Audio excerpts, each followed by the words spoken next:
Hola a todos y bienvenidos a nuestro canal. ¿Alguna vez han oído la frase "el imperio en el que nunca se pone el sol"? Hoy vamos a hablar del hombre que gobernó ese imperio, una de las figuras más poderosas e influyentes de la historia europea, Carlos V. ¿Quién fue realmente? ¿Un monarca devoto, un estratega militar, un defensor de la fe o un emperador agotado por el peso de su propia corona?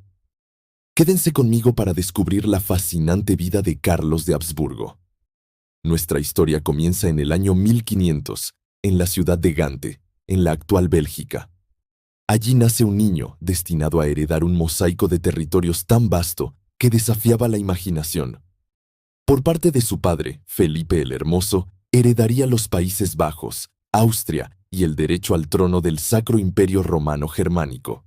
Y por parte de su madre, Juana de Castilla, recibiría las coronas de Castilla y Aragón, con todas sus posesiones en Italia y el recién descubierto Nuevo Mundo. Imagínense, con apenas 19 años, Carlos ya era el gobernante más poderoso de la cristiandad. Pero gobernar un imperio tan diverso no era tarea fácil. Cada territorio tenía sus propias leyes, costumbres e intereses. Desde el principio, Carlos tuvo que enfrentarse a enormes desafíos. En España, su llegada fue vista con recelo. Era un rey extranjero que apenas hablaba castellano y venía rodeado de consejeros flamencos. Esto provocó la revuelta de los comuneros en Castilla y las Germanías en Valencia, levantamientos que tuvo que sofocar con mano de hierro para consolidar su poder. Fue una dura lección que le enseñó la importancia de respetar las particularidades de cada uno de sus reinos. El gran rival de Carlos V en el escenario europeo fue Francisco I de Francia. La competencia entre ambos monarcas marcó la política del continente durante décadas. Lucharon por el control de Italia, por la hegemonía en Europa y por el título imperial.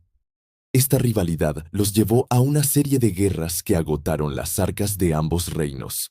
Batallas como la de Pavía en 1525, donde Francisco I fue capturado, son un claro ejemplo de la intensidad de este conflicto. Carlos soñaba con una Europa unida bajo una monarquía cristiana universal, pero la Francia de los Valois siempre se interpuso en su camino.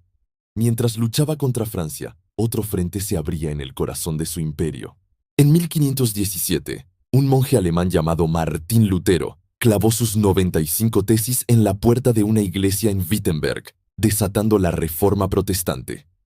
Para Carlos, un católico devoto que se veía a sí mismo como el defensor de la fe, esto era una amenaza directa a la unidad religiosa de sus dominios y de toda la cristiandad. Intentó frenar la expansión del protestantismo a través de dietas y edictos, como la Dieta de Worms, donde exigió a Lutero que se retractara.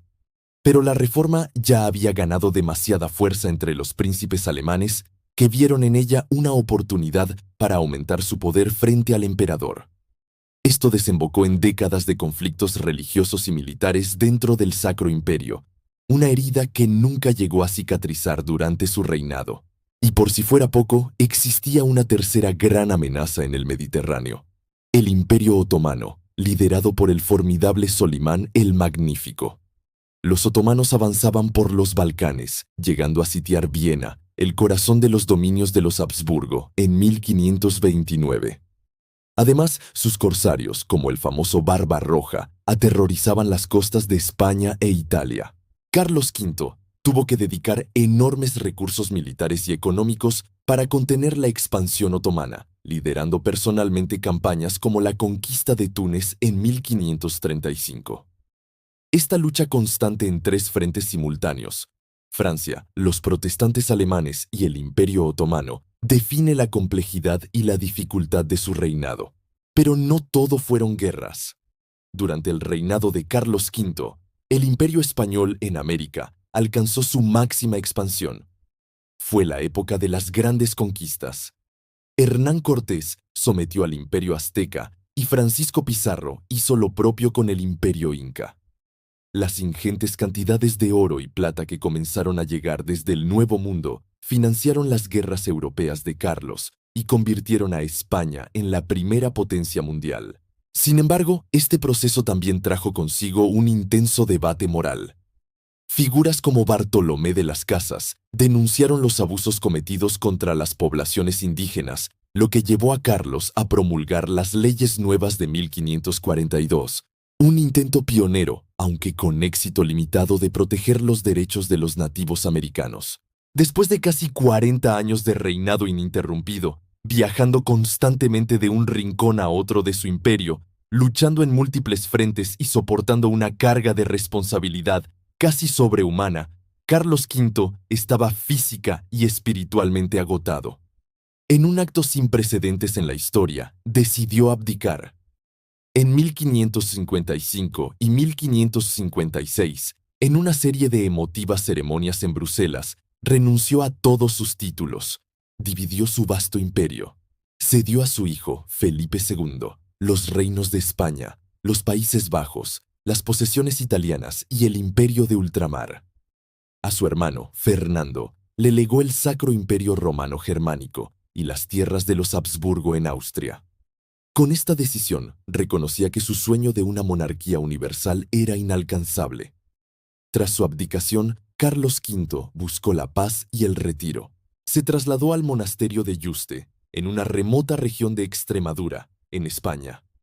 Allí, lejos del poder y de las intrigas de la corte, vivió sus últimos días dedicado a la oración, la lectura y sus aficiones, como la relojería. Murió en 1558, dejando un legado complejo y duradero. Fue el último emperador que soñó con una Europa unida bajo una sola fe y una sola corona, un ideal medieval que chocó de frente con la nueva realidad de los estados nacionales y la división religiosa. Su vida fue un testimonio de poder, deber, fe y finalmente de agotamiento humano. Entonces, ¿qué importancia tuvo Carlos V? Fue el puente entre la Edad Media y la Edad Moderna. Su reinado definió el mapa político y religioso de Europa para los siglos venideros. Consolidó el Imperio Español como la primera potencia global y se enfrentó a los mayores desafíos de su tiempo. Su figura nos recuerda que incluso los hombres más poderosos tienen límites y que la historia es, a menudo, el resultado de la tensión entre los grandes sueños y la tosuda realidad. Espero que hayan disfrutado de este viaje a la vida de uno de los monarcas más fascinantes de la historia. Si les ha gustado el video, no olviden darle a me gusta, compartirlo y, por supuesto, suscribirse al canal para no perderse nuestros próximos contenidos. Nos vemos en el siguiente video. Muchas gracias por acompañarme.